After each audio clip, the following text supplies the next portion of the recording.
பாகிஸ்தானின் அடக்குமுறையால் ஏற்படும் விளைவுகளால் ஆக்கிரமிப்பு காஷ்மீரில் மக்கள் போராட்டத்தில் ஈடுபட்டு வருகின்றனர் என மத்திய வெளியுறவுத்துறை அமைச்சகம் தெரிவித்துள்ளது.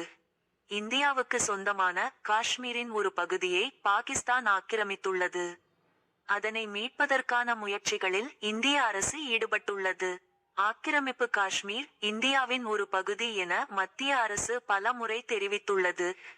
பாகிஸ்தான் ஆக்கிரமிப்பு காஷ்மீரில் நிலவும் பொருளாதார நெருக்கடி, அடிப்படை வசதிகள் இல்லாதது, பாகிஸ்தான் அதிகாரிகளின் சுரண்டல் ஆகியவற்றை கண்டித்து அங்கு பல இடங்களில் போராட்டங்கள் நடந்து வருகிறது.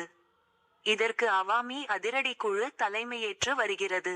மக்களின் போராட்டத்தை கட்டுப்படுத்த முடியாததால் பாகிஸ்தான் ராணுவம் துப்பாக்கிச்சூடு நடத்தியது. இதில் பலர் பேர் உயிரிழந்துள்ளனர். ஏராளமானோர் காயமடைந்து மருத்துவமனையில் அனுமதிக்கப்பட்டுள்ளனர். இருப்பினும் இதனை கண்டு அஞ்ச மாட்டோம்.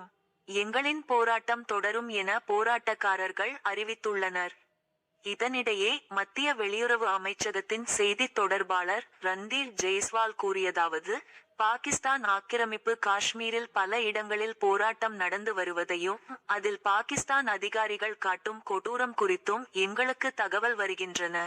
சட்டவிரோதமாக ஆக்கிரமித்துள்ள பகுதிகளில் இருந்து வளங்களை கொள்ளையடிப்பதும் பாகிஸ்தானின் அடக்குமுறை அணுகுமுறையுமே இதற்கு காரணம் என நாங்கள் நம்புகிறோம்.